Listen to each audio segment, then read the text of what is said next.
guys, welcome back. Today we are in my shop. We're still on Drift Week, but we're at my shop. It's a really weird feeling to know that Drift Week is still going on. People are traveling from Vegas to Utah. We drove all night last night. Well, Kelly drove all night.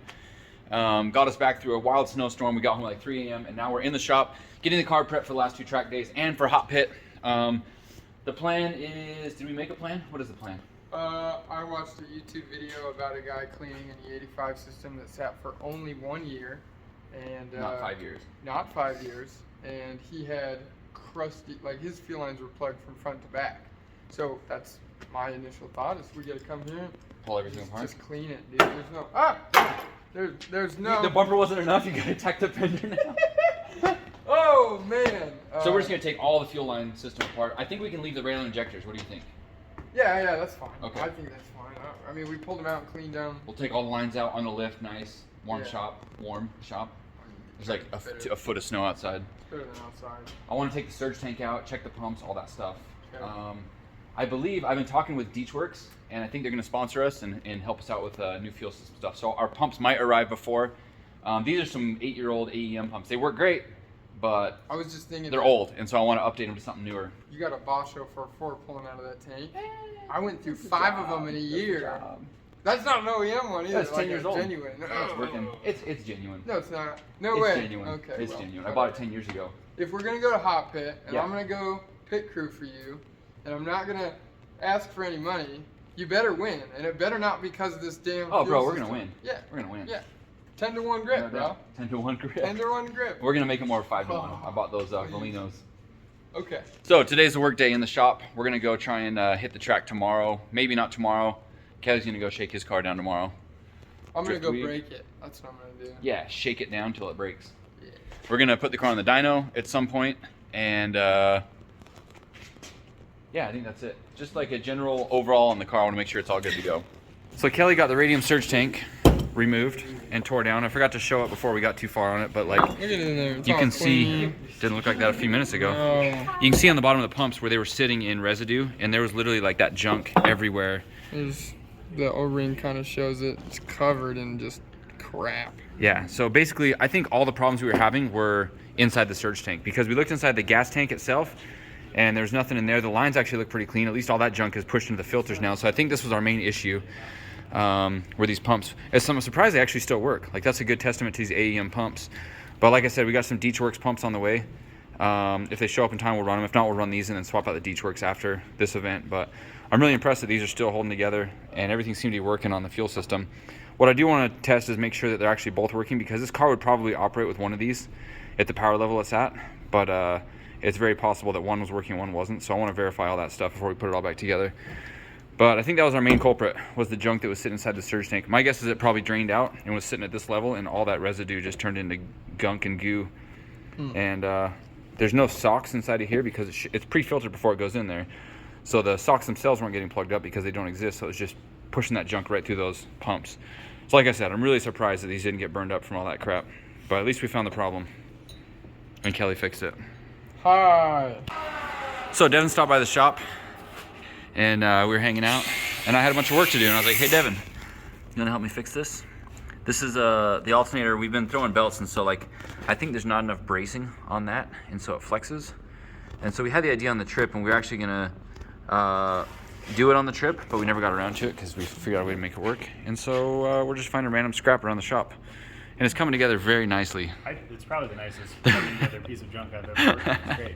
I'm enjoying it thoroughly. I mean, that's like a Honda bracket that I stole off a Honda engine, and this is probably also from a Honda or a Nissan or something, and it's just like, it's just working out. Doesn't matter what it's for. Working out beautifully. If it works, it works. Exactly. It's amazing. Another day of Drift Week that I'm not drifting. Today was the UMC day. It's kind of snowy and stuff. I really don't want to go out there. I've got a lot to do on this, so I'm skipping another day of driving. I don't know how tomorrow's going to go, but I've been really low motivation on filming and showing stuff, but I'm not going to completely give up. So let me show you what we figured out. We put this back in and it was leaking out of the top. I think it was coming through this O-ring. So we pulled it back apart. It looked okay, so I just reseated it, put a little bit of RTV, which I have no idea if it's going to resist any of the ethanol. Probably not, but I put it back together, tightened everything really well. So I'm going to let it set up a little bit and put it in the car. One thing that I'm really stoked about is when I built this car, it's over 10 years ago now, or about 10 years ago. Riv nuts weren't really a thing, or at least not something I knew about. And so now that we've been using riv nuts for years, as I change things on this car, I've been updating stuff as I can. So there used to be some self-tappers that are kind of blown out and stripped, and this thing was kind of wobbly. So I actually just went and put some riv nuts in the rear. So now I can actually bolt this down properly, make it a lot easier to service, to get it in and out of the car. Derek is on his way to come dyno the car, so I got to put this in. Hopefully the silicone has enough time to dry, and then we got to get it over on the dyno. So still at the shop here working away. We got the car on the dyno. Derek's getting it ready to go. I feel bad because I didn't see anybody from Drift Week today, and Aaron just asked me to go to dinner with him, and I'm just too busy at the shop to do it. It really sucks because I want to hang out with these guys, but I overcommitted myself by having to go to Hotpit, which is what I want to do, but that's how it was last time on Drift Week when we went to Clutch Kickers. It was right after, so we had to miss one of the events at Clutch Kicker at Thompson in Connecticut and drive all the way down to Florida. And I feel like the same way right now with this is like we have to skip out some of Drift Week to make it happen for the competition series. So Derek noticed the timing monitoring the VVTi stuff was off by like, what was it, 15 degrees or something? Yeah, and he's like, yo, is your timing hard to check? And I'm like, why? I'm thinking like, why does he want to check timing? So I thought we were using timing. I said, no, check your timing belt for skip. And I'm like, there's no way that belt skipped. Yeah, it definitely skipped. So he's actually thinking it makes the most sense. I don't think we got rocks in here because usually you'll see like a mark on the belt or something. Most likely when one of these belts shredded, some fragments of belt went through there and probably rode just perfectly enough for it to skip across. I think it's like 2 teeth off on the crank. So we're gonna do a quick timing belt adjustment. And actually it's really easy on this car. I just loosen the tensioner and leave it hanging there, get the belt loose enough so I can slip it off, put them back into place and slip it back on. Should be pretty easy, but I don't know how the car was still running so good, making power like that. The tensioner, you 2J guys probably know this, but the tensioner, the bolts come up through the bottom and they thread into the oil pump casting. And where is it? There it is. And occasionally, if you use the oil pump too often and take the tensioner out, it'll strip out. So we're in a situation where it's stripped out, and so we're trying to fit a nut on top, and I've actually had to do this before. The alternative, the correct fix would be to replace the oil pump, which is not something I'm gonna do on this. So we've actually got a M8 nut, and we're grinding it on an angle to fit in there. And so I've done this once before on a different car, and we actually did it on Bailey's car right before I left for Drift Week. So it's kind of fresh in my mind, but we got to be able to get that nut to fit in there and thread it in there. It's kind of like, it's like a level 8 difficulty trying to get the nut ground properly and 2 people holding it. And but that's a quick fix. If you ever run into this problem and you're not trying to swap your oil pump out, you can definitely do it this way and it will work. You just want to make sure the nut is not so big that it affects the tensioner from moving up and down. You want that tensioner to be able to do what it does without having extra force put on it. All right, so after a day on track in Salt Lake, I guess Jimmy's gonna do his throwout bearing. So he wanted a spot in the shop. I told the boys they could come up here and knock it out real quick.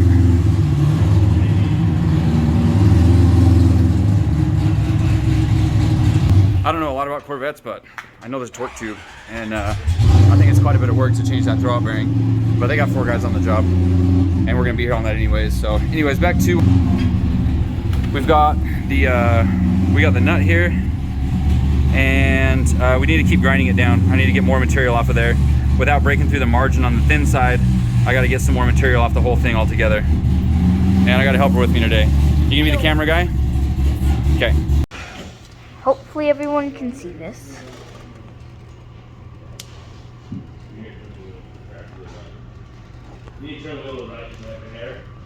Trying to get it there. Try that. See if it'll get in.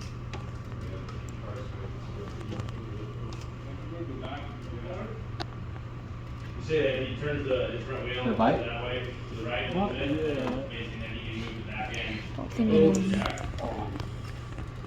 Did it fall? No, I have a magnet, so it's actually.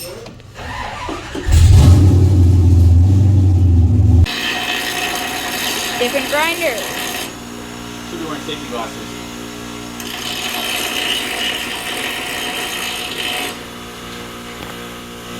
Zooming in.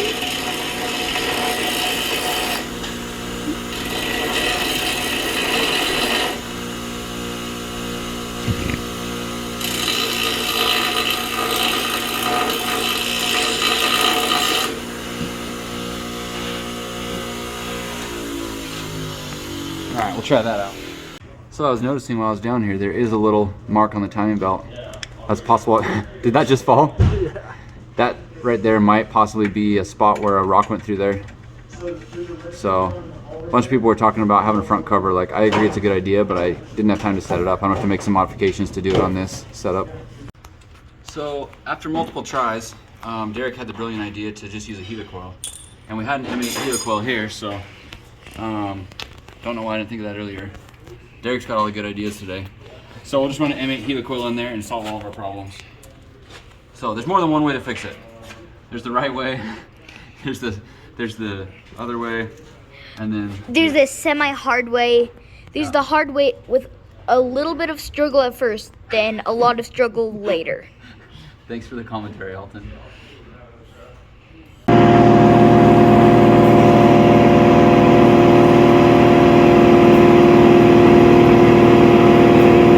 Car testing on dyno.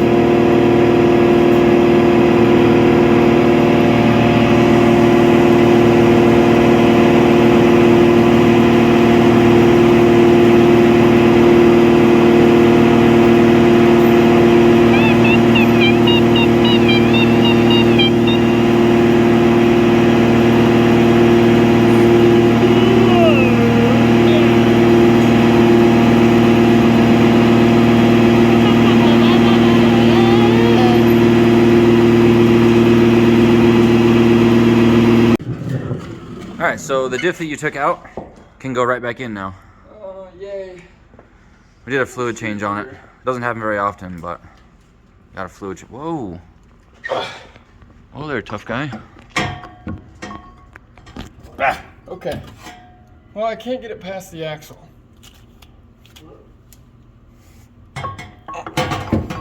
Push it over that way.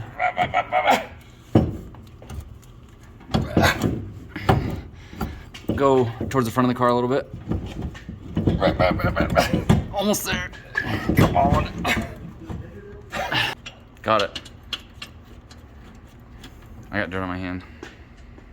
Oh no! Alright guys, a little update on what's going on. I've been really bad about doing these Drift Week videos, mainly because we didn't do the last 4 track days. We didn't do Adams Motorsports Park either day, and we didn't do UMC. I'm really bummed about UMC because I really wanted to go out and do the local stuff. It's our home track, but I've just been so focused on getting ready for Hotpit. We've been putting in extra hours and doing all that stuff. Jimmy Bruce and his boys came by the shop last night to swap out some parts on his Corvette. Took the trans out, took them all night. That ended up keeping me up really late and I didn't get much sleep. But we got everything set up for Hotpit. So that's gonna be the end of this video. This is officially the end of Drift Week, even though I haven't done any drifting in the last 4 days, or the 4 track days, but that kind of tells you where my focus is at right now. I really want to focus on Hotpit and do well this year. So that'll be the next video, is our trip to Hotpit and how that goes. Hopefully it all goes well. The car feels really good.